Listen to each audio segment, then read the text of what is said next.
السلام علیکم، میں ہوں فرزانہ صدیقی، آپ کی ہوسٹ، آپ کی میزبان، ایک بار پھر آپ کی خدمت میں حاضر ہوں۔ لیکن آج ہم کوئی نیوز آپ کو نہیں دیں گے، نہ کوئی اپڈیٹ، بلکہ آج آپ کو بتائیں گے صاحب بہادر امریکہ کے بارے میں کچھ اہم معلومات۔ جب امریکہ نے $1.5 کروڑ دے کر اپنا رقبہ دگنا کیا، امریکہ صاحب بہادر ہمیشہ دنیا پر اپنے تسلط، اپنی اجارہ داری کے لیے الگ الگ پینترے اپناتا رہتا ہے، لیکن یہ پینترے صدیوں پہلے سے جاری اور ساری ہیں۔ آئیے کچھ معلوماتی تجزیاتی رپورٹ آپ کے سامنے پیش کرتی ہوں۔ 2 صدیاں قبل امریکہ نے کسی جنگ کے بغیر اپنے رقبے میں لاکھوں مربع میل علاقہ شامل کیا تھا اور اس کے لیے کوڑیوں کے بھاؤ زمین کو خریدا۔ جی ہاں، مئی 1803 میں امریکہ کے رقبے میں ہونے والے اضافے کا یہ قصہ آج بڑا عجیب محسوس ہو رہا ہے، لیکن اس دور کی تاریخ اور پس منظر میں اگر جائیں تو ہمیں محسوس ہوگا کہ یہ کچھ بھی عجیب نہیں ہے۔ آئیے ہم آپ کو کہانی بتاتے ہیں کہ آج سے پہلے امریکہ نے کس طرح سے اپنا تسلط قائم کیا۔ آج امریکہ کی ریاستوں کی تعداد 50 ہے، لیکن یہ اس وقت کی بات ہے جب 1776 میں برطانوی نو آبادیات سے آزادی کے بعد سے یہ صرف 12 ریاستوں پر ہی مشتمل تھا۔ اس نئی قائم ہونے والی ریاست نے 1778 میں اپنا خود کا آئین بنایا۔ اس وقت تک امریکہ کی ریاستوں کی آبادی بھی بہت زیادہ نہیں تھی اور زیادہ تر لوگوں کا پیشہ جو تھا وہ تھا کھیتی باڑی، یعنی کہ زراعت۔ کسانوں کی آبادیوں میں مکانات ایک دوسرے سے کافی فاصلے پر ہوتے تھے۔ رہائش کے لیے اراضی کی بھی کوئی کمی نہیں تھی، لیکن زراعت یا کھیتی باڑی بڑھانے کے لیے بعض امریکی مزید زمین حاصل کرنے کی تگ و دو میں تھے۔ اس مقصد کے لیے انہوں نے مغرب میں الیگنی کے پہاڑی سلسلے کا رخ کرنا شروع کیا۔ ان میں سے بہت سے لوگ موجودہ ریاستوں یعنی کینٹکی اور ٹینیسی میں جا کر آباد ہوئے تھے، اور اس دور میں سفر اس طرح ہوا کرتا تھا کہ گھوڑے گاڑیوں پر یا پیدل یا پھر کشتیوں کے ذریعے سمندر کے راستے سامان تجارت اور نقل و حرکت کی جاتی تھی۔ تجارتی سامان کی نقل و حرکت کی وجہ سے امریکہ کے لیے یہ دریائی راہداریاں بہت ہی اہم تھی، کیونکہ شمالی بحر اوقیانوس سے متصل امریکہ کی مشرقی ساحلی پٹی سے کھانے پینے کی اشیاء اور دیگر ضروریات زندگی کا سامان، تجارتی سامان کی آمد و رفت انہی دریائے راستوں سے ہوا کرتی تھی۔ اچھا، اس کے علاوہ امریکہ بین الاقوامی منڈیوں میں اپنی اجارہ داری قائم کرنے یا فروخت کے لیے جو اناج اور کپڑے وغیرہ برآمد کرتا تھا، انہیں نیو اورلینز سمیت دیگر بندرگاہوں تک پہنچانے کے لیے بھی انہی دریاؤں کا راستہ استعمال کیا جاتا تھا۔ یعنی اس دور میں کشتیاں بار بردار ٹرکوں کی مانند تھی اور دریا ہائی ویز کا کام دیتے تھے۔ امریکہ کو بندرگاہوں سے ملانے والے دریا نیو اورلینز کے علاقے میں بہتے تھے، اور اسی وجہ سے امریکہ کے لیے یہ علاقہ بہت ہی اہمیت کا حامل تھا۔ اس وقت امریکہ کے صدر تھامس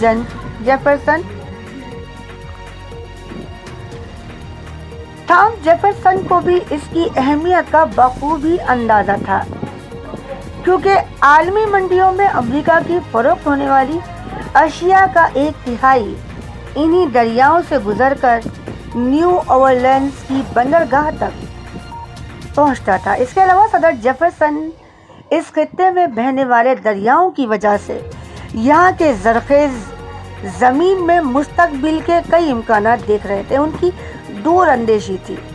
اب بتاتے ہیں کہ یہ زمین تھی کس کی۔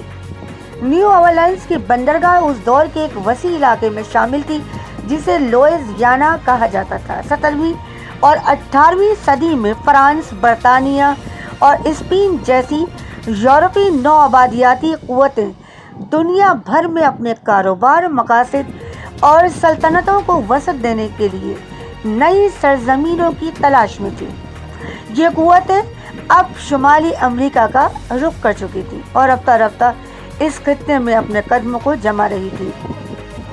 اسی دور میں لوئیزیانا کے زیادہ تر علاقے فرانس کے پاس تھے، لیکن یہاں فرانس نے کوئی مضبوط انتظامی ڈھانچہ قائم نہیں کیا تھا اور شمالی امریکہ کے دیگر خطوں پر اس کی توجہ زیادہ تھی۔ 18ویں صدی کے اواخر تک فرانس اور برطانیہ یورپ میں زیادہ سے زیادہ طاقت اور وسیع سلطنت کے لیے جاری مسابقت میں ایک دوسرے کے حریف بن چکے تھے۔ 1756 میں یہ دونوں حریف اپنے یورپی اتحادیوں کے ساتھ ایک دوسرے کے مد مقابل آ چکے تھے اور ان دونوں کے کیمپوں کے درمیان 7 سالہ جنگ کا آغاز ہو چکا تھا۔ یورپ میں ہونے والی اس جنگ کی وجہ سے لوئیزیانا جیسے دور افتادہ خطے پر فرانس کی توجہ اور بھی کم ہو گئی اور 1762 میں اس نے یہ علاقہ ایک اور یورپی نوآبادیاتی قوت اسپین کے حوالے کر دی۔ سن 1799 میں پہلے انقلاب کی ہنگامہ خیزی سے نکلنے کے بعد جب نپولین بوناپارٹ کی قیادت میں فرانس ایک مرتبہ طاقتور ہونا شروع ہوا تو اس نے اسپین سے ایک خفیہ معاہدے کے تحت لوئیزیانا کے علاقے واپس لیے۔ صدر جیفرسن کو لوئیزیانا کا علاقہ ایک بار پھر فرانس کے کنٹرول میں جانے پر شدید تشویش تھی۔ اس کی وجہ یہ تھی کہ اسپین کے مقابلے میں فرانس بہت زیادہ طاقتور تھا۔ جیفرسن کو خدشہ لاحق ہوا کہ لوئیزیانا کا علاقہ فرانس کے پاس جانے کے بعد امریکہ کو نیو اورلینز کی بندرگاہ تک اپنے سامان تجارت کی نقل و حرکت میں مشکلات کا سامنا ہوگا۔ نپولین نے اس وقت جارحانہ انداز اختیار کر رکھا تھا اور اس کے پیش نظر اپنے پڑوس میں ایک توسیع پسندانہ قوت کا پڑاؤ ہونا بھی صدر جیفرسن کے لیے درد سر بن چکا تھا، لیکن ساتھ ہی وہ یورپ میں نپولین کی مہم جوئی سے بھی واقف تھے اور انہیں اندازہ تھا کہ ان مہمات کے لیے درکار وسائل کا انتظام کیے بغیر نپولین بہت زیادہ عرصے تک انہیں جاری نہیں رکھ پائے گا۔ حالات کا جائزہ لینے کے بعد صدر جیفرسن نے نپولین کو پیغام بھجوایا کہ امریکہ لوئیزیانا کا علاقہ فرانس سے خریدنا چاہتا ہے، لیکن نپولین کے عزائم تو کچھ اور ہی تھے۔ وہ شمالی امریکہ میں فرانس کی سلطنت کو وسعت دینے کا منصوبہ بنا چکا تھا۔ اس کے لیے نپولین نے کیریبین کے جزیرے سینٹ ڈومینگو یعنی آج کے ہیٹی پر فوج کشی کر دی تھی۔ نپولین کی نظر اس خطے میں شکر کی منافع بخش تجارت پر، جی ہاں شکر کی۔ ان حالات میں جب نپولین نے صدر جیفرسن کی پیشکش کو ٹھکرایا تو ان کی تشویش مزید بڑھی اور وہ بھانپ گئے کہ سلطنت کو بڑھانے کے لیے نپولین کو جو سرمایہ چاہیے اس کے لیے وہ کسی بھی منافع بخش تجارتی خطے اور راستے کو قابو میں کرنے کے لیے اپنی طاقت کا استعمال کر سکتا ہے۔ تو وہ اس محاذ سے نمٹنے کے بعد کس طریقے سے لوئیزیانا میں امریکہ کے تجارتی راستوں کی جانب توجہ نہیں دے گا، اس لیے انہوں نے ایک بار پھر اپنے سفارتکاروں کے ذریعے نپولین کو لوئیزیانا کا علاقہ خریدنے کا پیغام پہنچایا اور اس بار پیشکش کی رقم کو دگنا کر دیا اور $1 کروڑ کی آفر کی، مگر نپولین نے پھر انکار کر دیا۔ لیکن کچھ ہی عرصے میں حالات نے پلٹا کھایا کہ جس نپولین نے پیشکش کی جانب نگاہ اٹھا کر دیکھنا گوارا نہیں کیا، بعد میں مجبوراً وہ اسے تسلیم کرنا پڑ گیا۔ نپولین کے لیے ابھی ایک سرپرائز موجود تھا۔ سینٹ ڈومینگو کا جزیرہ غلاموں کی تجارت کے لیے اہم مرکز میں شمار ہوتا تھا۔ اگرچہ فرانس میں اپریل 1803 میں نپولین نے پیرس میں ایک دفتر میں امریکی ریاست کاروں کو ملاقات کے لیے بلایا، نپولین خود تو براہ راست ان مذاکرات میں شامل نہیں ہوا، البتہ اس ملاقات میں ایک فرانسیسی عہدیدار نے امریکی سفارتکار کو یہ پیشکش کی کہ اگر امریکہ نیو اورلینز کی بندرگاہ کے ساتھ لوئیزیانا کا علاقہ بھی خریدنا چاہے تو فرانس اس سودے بازی کے لیے تیار ہے۔ 20 لاکھ مربع کلومیٹر کے اس علاقے کی قیمت $1.5 کروڑ طے ہوئی۔ یہ قیمت انتہائی کم تھی کہ امریکہ کو 1.03 کروڑ سے بھی کم قیمت میں یہ مربع پڑا۔ خریداری کا یہ معاہدہ 30 اپریل 1803 کو تیار کیا گیا اور 2 مئی کو اس پر دستخط کیے گئے، جس کے بعد 7 ماہ کے اندر فرانس نے اس پورے خطے کا کنٹرول امریکہ صاحب بہادر کے حوالے کر دیا۔ امریکہ میں اس معاہدے کو لوئزیانا پرچیز کے نام سے یاد کرتے ہیں۔ تاریخ دان جوزف ویلس کے مطابق یہ معاہدہ صدر جیفرسن کی سب سے بڑی کامیابی تھی اور ایسا تاریخی واقعہ تھا جس نے امریکہ کی تاریخ کا رخ ہی بدل کر رکھ دیا۔ اب سوال یہ پیدا ہوتا ہے، لوئزیانا کی خریداری اہم کیوں تھی؟ لوئزیانا کی زمین خریدتے وقت صدر جیفرسن کے ذہن میں سب سے پہلے تجارتی مفادات کا تحفظ تھا، لیکن اس کے ساتھ ہی انہیں اس کی دیگر جہتوں کا بھی ادراک تھا۔ لوئزیانا کی خریداری کے بعد اس وقت کے امریکہ کا رقبہ دگنا ہو گیا تھا۔ آج بھی لوئزیانا کا پورا خطہ امریکی رقبے کا 1/3 بنتا ہے اور یہ اس قدر بڑا علاقہ ہے کہ اس میں بعد میں لوئزیانا سمیت امریکہ کی 15 ریاستیں بنائی گئی۔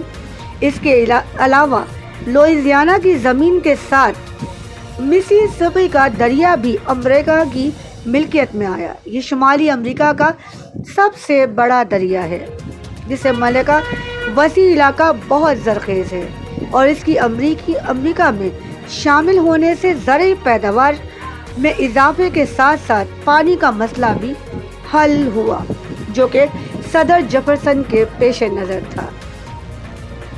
وائس آف امریکہ کے لیے کیلی جان کیلی کے مضمون کے مطابق صدر جیفرسن امریکہ کے نظام حکومت کے استحکام کے لیے بھی لوئزیانا کی خریداری کو انتہائی اہم سمجھتے تھے۔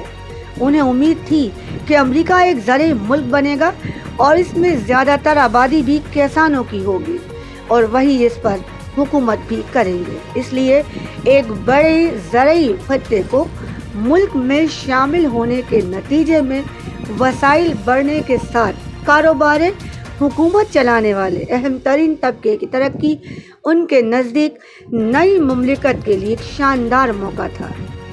پھر انہوں نے یہ کامیابی بغیر کسی سے جنگ لڑے بروقت فیصلے کے ذریعے دماغ سے حاصل کی تھی۔ اس لیے وہ امریکہ کو آزادی کی سلطنت کہتے تھے۔ اگرچہ اس وقت امریکہ کی آبادی میں ہر 5 میں سے 1 آدمی غلام تھا۔ خارجہ پالیسی کے اعتبار سے بھی لوئزیانا کی خریداری امریکہ کے لیے بہت اہم ثابت ہوئی۔ لوئزیانا کے امریکہ میں شامل ہونے کے بعد فرانس شمالی امریکہ سے نکل گیا۔ اس کے نتیجے میں امریکہ کے سیاسی اور معاشی استحکام میں بھی اضافہ ہوا۔ لوئزیانا کا خطہ شامل ہونے کے بعد ہی امریکہ دنیا کے بڑے اور باوسائل ملکوں کی صفوں میں جا کر کھڑا ہوا۔ اس کے بعد امریکہ کی جغرافیائی حدود اور عالمی اثر و رسوخ میں وسعت کے ایک نئے دور کا آغاز ہوا، جس میں آج تمام ممالک شامل ہیں۔ اور اب آپ مجھے بتائیے گا کہ آج کی یہ تجزیاتی رپورٹ جو کہ امریکہ کی فائنانشلی یا اسپیشلی معیشت کے حوالے سے آپ کو کیسی لگی، اور اس رپورٹ کے بعد آپ کے ذہنوں میں کیا سوال گونج رہے ہیں؟ کمنٹ باکس میں لازمی اپنی رائے کا اظہار کیجیے گا۔ اور آج کے لیے بس اس قدر ہی۔ مزید خبروں، اپڈیٹ، سروے رپورٹس، انٹرویوز کے لیے دیکھتے رہیے سب سے پہلے پاکستان نیوز الرٹ۔ میرے چینل کو سبسکرائب کیجیے، لائک کیجیے اور شیئر لازمی کیجیے، اور اپنی رائے بھی دینا نہ بھولیے گا۔ اپنی ہوسٹ میزبان فرزانہ صدیقی کو دیجیے اب اجازت۔ اللہ نگہبان۔ سب سے پہلے پاکستان۔ عقل سے شعور اور شعور سے کامیابی مقدر بنتی ہے۔ ہر کامیاب انسان کے ساتھ اس کی بہتر اور بروقت حکمت عملی ہوتی ہے۔ اور اسی پیغام کے ساتھ اللہ حافظ۔